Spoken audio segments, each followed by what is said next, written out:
नमस्कार। बहुत स्वागत है आप सभी दर्शकों का कन्या राशि के लिए 2026 वार्षिक राशिफल के इस वीडियो में। जा रहा है मंगल का वर्ष, आ रहा है सूर्य का वर्ष। जी हाँ, 2025 मंगल का वर्ष है और मंगल हैं युद्ध के देवता, मंगल हैं सेनापति, मंगल अग्नि तत्व ग्रह हैं, मंगल हैं वर्चस्व, अधिकार, लड़ाई झगड़े और ब्लड के कारक। मंगल अगर खराब हुए तो विध्वंस करा देते हैं। जीवन में चोट चपेट, एक्सीडेंट, दुर्घटना, ब्लड रिलेटेड डिजीज़, इन सब के कारक होते हैं मंगल। बताने की आवश्यकता नहीं है, प्रत्यक्षम किम प्रमाणम। आपने देखा ही है कि वर्ष 2025 में मंगल ने कितना तांडव मचाया। अब 2025 समाप्त होने जा रहा है और 2026 आने वाला है। 2026 सूर्य का वर्ष है और सूर्य हैं ऊर्जा, ऊष्मा, प्रकाश और जीवन के कारक। सूर्य आत्मविश्वास और आत्मबल के कारक होते हैं। सूर्य ग्रहों के राजा हैं। सूर्य के कारण ही पृथ्वी पर जीवन है। तो 2024 हमारे जीवन में आशा की एक नई किरण लेकर आ रहा है।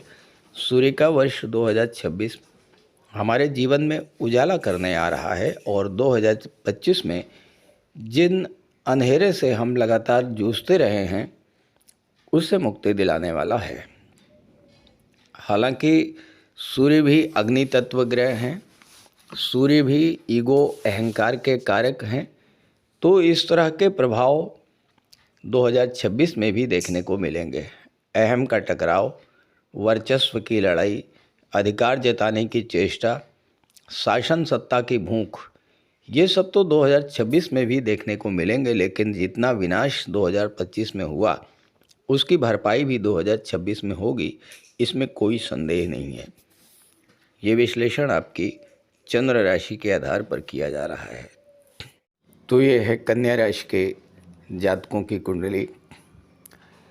आगे बढ़ने से पहले आप सभी दर्शकों को वर्ष 2026 की अनंत हार्दिक शुभकामनाएं, और मैं कामना करता हूं परमेश्वर से आप स्वस्थ रहें, खुश रहें और इसके साथ साथ आपकी जो भी मनोकामनाएं हैं वो पूरी हों, आप अपने लक्ष्य को प्राप्त करें।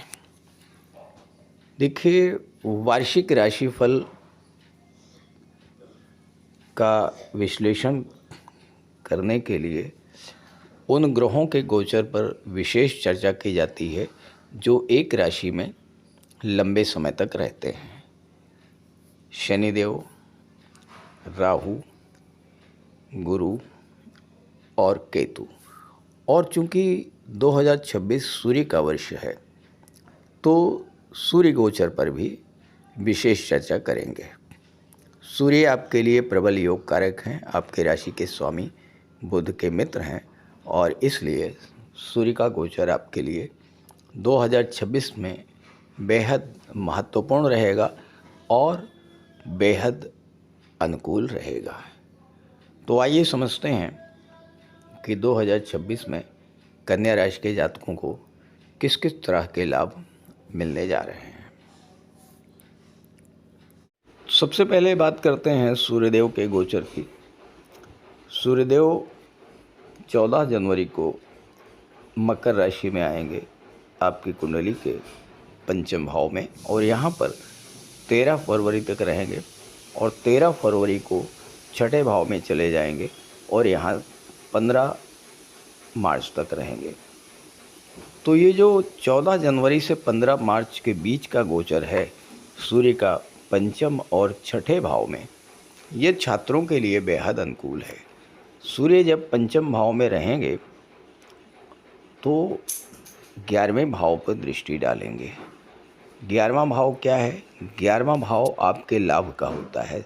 11वां भाव आपकी इच्छाओं का होता है, आपके सपनों का होता है। शिक्षा से रिलेटेड और संतान से रिलेटेड आपके जो सपने हैं वो इस समय पूरे होंगे। आपकी इनकम बढ़ेगी, धन की प्राप्ति होगी। और वो पैसा कहाँ से आएगा? सूर्य चूँकि 12वें भाव के स्वामी हैं, तो पैसा आपको विदेशों से आएगा, विदेशी कार्यों से आएगा। विदेशों से जुड़ कर के आप जो व्यापार व्यवसाय कर रहे हैं, वहाँ से पैसा आएगा। और साथ ही साथ सूर्य जब 6ठे भाव में जाएंगे, तो भले ही सूर्य राहु का ग्रहण दोष तो बनेगा, लेकिन सूर्य 6ठे भाव में जब आते हैं तो सरकारी नौकरी के प्रबल कारक बनते हैं। यहाँ पर जब सूर्य आएंगे तो 12वें भाव पर दृष्टि डालेंगे, अपने ही घर को देखेंगे, तो विदेशों में या विदेशी कंपनी में या किसी मल्टीनेशनल कंपनी में जॉब प्राप्त करने के लिए एक बेहद अनुकूल समय रहेगा आपके लिए। इसके बाद एक बात का ध्यान रखना है कि सूर्य अहंकार, ईगो के कारक होते हैं, सूर्य वर्चस्व के कारक होते हैं। और जब सूर्य पंचम भाव में रहेंगे 14 जनवरी से 13 फरवरी के बीच, और फिर जब सप्तम भाव में रहेंगे 15 मार्च से 14 अप्रैल के बीच, ये जो टाइम पीरियड है, इस टाइम पीरियड में आपको थोड़ा सा सावधान रहना पड़ेगा। किस बात को लेकर के सावधान रहना पड़ेगा? सूर्य आपके ईगो को बढ़ाएंगे, आप डोमिनेट करने की कोशिश करेंगे, वर्चस्व स्थापित करने की कोशिश करेंगे। और ऐसे में लव रिलेशन हो या दाम्पत्य जीवन हो, दोनों ही स्थितियों में आप अपने लव पार्टनर या अपने जीवन साथी पर डोमिनेट होने की कोशिश करेंगे, अपना वर्चस्व, अपना अधिकार जताने की कोशिश करेंगे। और हो सकता है कि इस बात को लेकर के कोई तनाव की स्थिति बने, तो इसको लेकर के आपको सतर्क रहना पड़ेगा। ठीक ऐसी ही चीज़ बिजनेस पार्टनर के साथ भी हो सकती है। बिजनेस पार्टनर के साथ भी आपका व्यवहार कुछ इस तरह का होगा कि आप डोमिनेटिंग पोजीशन में रहना चाहेंगे, अपने पार्टनर को दबा करके चलना चाहेंगे, और फिर वहीं पर तनाव की स्थिति बनेगी। हालांकि विदेश भाव के स्वामी हैं, तो विदेशी व्यापार के लिए तो सूर्य का गोचर बेहद अनुकूल रहेगा। विदेश संबंधी कार्यों के लिए, विदेश जाने के लिए सूर्य का ये 3 महीने का गोचर बेहद अनुकूल रहेगा। इसके बाद 14 अप्रैल को सूर्यदेव अष्टम भाव में आ जाएंगे, अपनी उच्च की राशि में गोचर करेंगे। सूर्य पर अष्टम भाव का कोई प्रभाव नहीं पड़ता है। अपनी उच्च की राशि में गोचर करते हुए सूर्य की दृष्टि आपकी कुंडली के दूसरे भाव पर पड़ेगी। अब दूसरे भाव पर सूर्य की दृष्टि पड़ने से एक तो पैतृक संपत्ति संबंधी कोई विवाद जो लंबे समय से चल रहा था, और हो सकता है कि कोई कोर्ट कचहरी की नौबत आ गई हो, वो सॉल्व होने का योग बनेगा। पैतृक संपत्ति का लाभ मिलेगा। अचानक धन लाभ या डूबा हुआ पैसा भी आपको मिल सकता है। इसके बाद 15 मई को सूर्य भाग्य भाव में आ जाएंगे। अब यहाँ पर सूर्य भाग्य को तो जागृत करेंगे, लेकिन ध्यान रहे कि पिता के साथ आपके रिलेशंस खराब हो सकते हैं, और या फिर पिता के स्वास्थ्य में कोई कमी देखने को मिल सकती है। 15 जून को सूर्यदेव आपकी कुंडली के दशम भाव में आएंगे। यहाँ पर सूर्य दिग्बली होते हैं, और आपको इस समय गवर्नमेंट से कोई बड़ा लाभ मिल सकता है। प्रमोशन का लाभ मिल सकता है, गवर्नमेंट से पैसा मिल सकता है, उच्च पद की प्राप्ति हो सकती है, कोई महत्वपूर्ण जिम्मेदारी वाला पद आपको दिया जा सकता है। 16 जुलाई को सूर्यदेव आपकी कुंडली के 11वें भाव में पहुंचेंगे, और यहाँ पर गुरु और सूर्य की युति बनेगी। 2 प्लेनेट जो 11वें भाव में, सूर्य और गुरु जैसे 2 ग्रह 11वें भाव में जब गोचर करेंगे और दृष्टि पड़ेगी पंचम भाव पर, तो संतान प्राप्ति के लिए बेहद अनुकूल समय रहेगा। जो जातक नवविवाहित हैं और संतान की प्लानिंग करना चाहते हैं, उनके लिए समय बहुत अनुकूल रहेगा 16 जुलाई से 17 अगस्त तक। इसके बाद सूर्य 12वें भाव में चले जाएंगे, अपनी ही राशि में गोचर करेंगे। यहाँ पर देखिए, जो जातक ओल्ड एज के हैं, सीनियर सिटीजन्स हैं, उनको अपने स्वास्थ्य को लेकर सावधान रहना होगा। ख़ास करके जो लोग हार्ट रिलेटेड प्रॉब्लम से जूझ रहे हैं, जिन्हें एंजाइना पेन की प्रॉब्लम है, हाई ब्लड प्रेशर की प्रॉब्लम है, माइग्रेन या सरदर्द की प्रॉब्लम है, उन्हें बेहद सावधान रहना पड़ेगा। 17 सितंबर को आपके लग्न में आ जाएंगे और यहाँ पर आपके आत्मविश्वास, आत्मबल में वृद्धि करेंगे। देवगुरु बृहस्पति वर्ष के शुरू में दशम भाव में रहेंगे और 2 जून को 11वें भाव में चले जाएंगे। दशम भाव में 2 जून तक जब गुरु गोचर करेंगे, चौथे भाव पर अपनी ही राशि पर दृष्टि डालेंगे और शनिदेव जो कि कुंडली के 7वें भाव में गोचर कर रहे हैं, शनि की दृष्टि भी चौथे भाव पर पड़ेगी। अब देखिए, ज्योतिष शास्त्र का एक सिद्धांत है कि जिस भाव पर शनि और गुरु का संयुक्त प्रभाव होता है, उस भाव से संबंधित चीज़ें प्राप्त होती हैं। तो 2 जून तक शनि और गुरु का संयुक्त प्रभाव जब चौथे भाव पर होगा, तो आप देखिएगा कि आपके प्रॉपर्टी से रिलेटेड सपने जो हैं वो पूरे होंगे। कोई प्रॉपर्टी आप ख़रीद सकते हैं, प्रॉपर्टी आप सेल आउट करना चाहते हैं, उसके लिए भी अच्छा समय रहेगा। वाहन कोई क्रय करना चाहते हैं, उसके लिए अच्छा समय रहेगा। घर का रिनोवेशन कराना चाहते हैं, घर का विस्तार कराना चाहते हैं, उसके लिए भी समय अनुकूल रहेगा।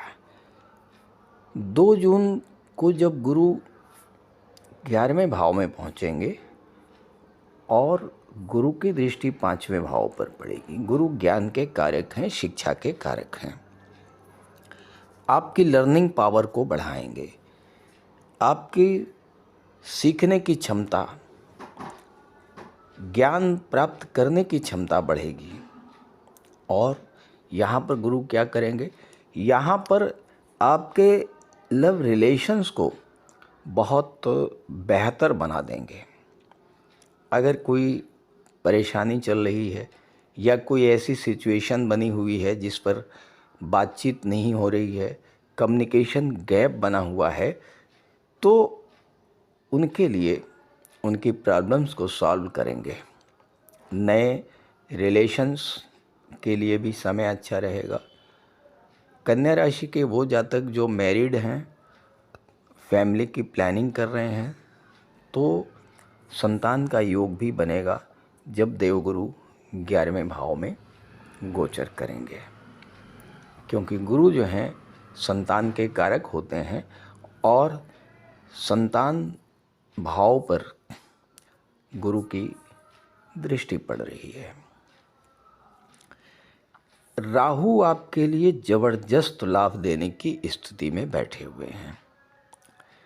छठे भाव में राहु का गोचर होना, छठे भाव में शनि का गोचर होना, छठे भाव में मंगल या केतु का गोचर होना, ये एक्सीलेंट रिजल्ट देता है। अब राहु होते हैं विदेश के कारक और छठे भाव में बैठ करके जब 12वें भाव में गोचर करेंगे तो आपके विदेश जाने के सपने पूरे होंगे। 2026 में जब गुरु 2 जून के बाद 11वें भाव में जाएंगे तो गुरु की दृष्टि तीसरे भाव पर पड़ेगी और तीसरा भाव जो होता है ये ट्रेवल्स का होता है, यात्राओं का होता है। चूँकि गुरु की दृष्टि पड़ रही है तो यात्राएं आप करेंगे, ज़रूर करनी होंगी, और वो यात्राएं धर्म अध्यात्म से जुड़ी हुई होंगी। धार्मिक यात्रा पर जा सकते हैं या किसी तीर्थ यात्रा पर आप जा सकते हैं। 12वें भाव में केतु बैठे हैं। केतु क्या है? केतु धर्म, अध्यात्म और मोक्ष के कारक होते हैं। और 12वें भाव का जो केतु है ये सबसे अच्छा रिजल्ट देता है। केतु का जो सबसे अच्छा गोचर है वो 12वें भाव में ही माना गया है। तो यहाँ केतु क्या करेंगे, ये आपकी इच्छाओं की पूर्ति करेंगे। और जब आपकी इच्छाओं की पूर्ति होगी तो स्वतः आप मोक्ष की ओर बढ़ेंगे। मोक्ष का अर्थ ही है कि समस्त इच्छाओं की पूर्ति हो जाना और उसके बाद फिर धर्म अध्यात्म से जुड़ करके अनंत यात्रा की ओर जाना। 2026 में कैरियर पॉइंट ऑफ व्यू से समय बहुत अच्छा रहेगा, क्योंकि राहु 6ठे भाव में बैठे हैं। राहु की दृष्टि 10वें भाव पर पड़ेगी। एक ज़बरदस्त परिवर्तन की स्थिति देखने को मिलेगी। आप किसी भी फील्ड में हों, स्पोर्ट्स में हैं, योगा में हैं, पब्लिक डीलिंग का काम करते हैं, कोई कंपटीशन दे रहे हैं, स्पोर्ट्स में हों, किसी जगह हों, बिजनेसमैन हैं, गवर्नमेंट जॉब में हैं, कहीं पर भी है, यहाँ पर राहु का 6ठे भाव में गोचर करना ये आपको हर तरह की कंपटीशन में सफलता देगा। कोई लोन का मैटर है, कोर्ट कचहरी का मैटर है, उससे भी आप निकलने का प्रयास करेंगे तो राहु आपके हेल्प करेंगे। 6th हाउस में राहु का ट्रांजिट जो है ये आपको शत्रुओं पर विजय दिलाएगा, सफलता दिलाएगा। जहाँ तक कैरियर की बात है, गुरु और राहु का दृष्टि संबंध बनेगा 2 जून तक। दोनों ही विस्तार के कारक होते हैं, तो आप अपने कार्य क्षेत्र का विस्तार करेंगे, कैरियर को नई ऊंचाइयों तक ले जाएंगे। लेकिन एक बात का ध्यान रखिएगा कि राहु होते हैं सीक्रेसी के कारक।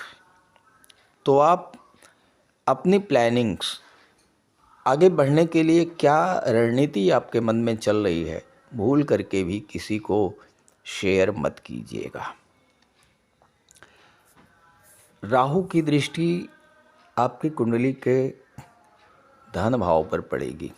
और राहु क्या है, राहु अचानक से धन लाभ करा देते हैं। दूसरे भाव पर राहु की दृष्टि का पड़ना परिवार के लोगों के बीच में थोड़ी बहुत गलतफहमी तो पैदा कर सकता है, लेकिन आपको आकस्मिक धन लाभ का योग भी बना रहा है। 10वें भाव पर दृष्टि पड़ी है और दूसरे भाव पर दृष्टि है राहु की, तो आपके कार्य क्षेत्र से आप जो भी कार्य कर रहे हैं वहाँ से आपको धन की प्राप्ति होगी, विदेशों से आपको धन की प्राप्ति होगी, फैमिली बिजनेस से आपको धन की प्राप्ति होगी, कोई पैतृक संपत्ति आपको प्राप्त हो सकती है, प्रॉपर्टी रिलेटेड कोई मैटर सॉर्ट आउट हो सकता है और उससे आपको प्रॉपर्टी का लाभ मिल सकता है। इस तरह का लाभ राहु आपको प्रदान करने जा रहे हैं।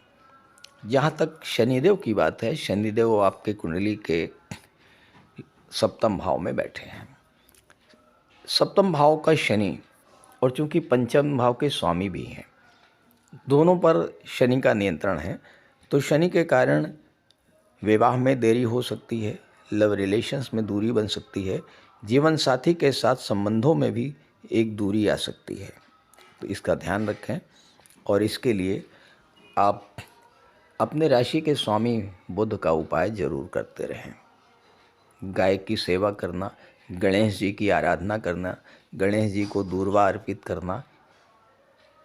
और सबसे बड़ी बात, कहीं आप जा रहे हों, रास्ते में कोई किन्नर मिल जाए, आप उसे कुछ न कुछ ज़रूर उपहार स्वरूप दीजिए, कुछ न कुछ डोनेट कर दीजिए, 10-20 रुपए दे दीजिए उसको। बट ये ध्यान रहे कि अगर किन्नर आपको कहीं भी दिखाई पड़ जाए रास्ते में तो ज़रूर उसको आप डोनेट कीजिएगा। बुध को बहुत ताकत मिलती है, बुध को बहुत मजबूती मिलती है, और आपके राशि के स्वामी बुध जब मजबूत होंगे तो शनिजन्य जो समस्याएं आपके सामने आएंगी उससे आपको राहत भी दिलाएंगे। तो इस तरह का लाभ कन्या राशि के जातकों को 2026 में मिलने जा रहा है। इस गोचर का लाभ उठाइए। ये वीडियो, ये जानकारी अपने साथियों और अपने मित्रों को भी ज़रूर शेयर कीजिएगा। और साथ ही साथ अगर आप अपनी कुंडली का विश्लेषण कराना चाहते हैं तो इसी वीडियो के डिस्क्रिप्शन बॉक्स में मैंने अपना व्हाट्सएप नंबर दे दिया है। वहाँ पर आप अपनी समस्या भेज सकते हैं और मैं उसका समाधान प्रस्तुत करने का पूरा प्रयास करूँगा। नमस्कार।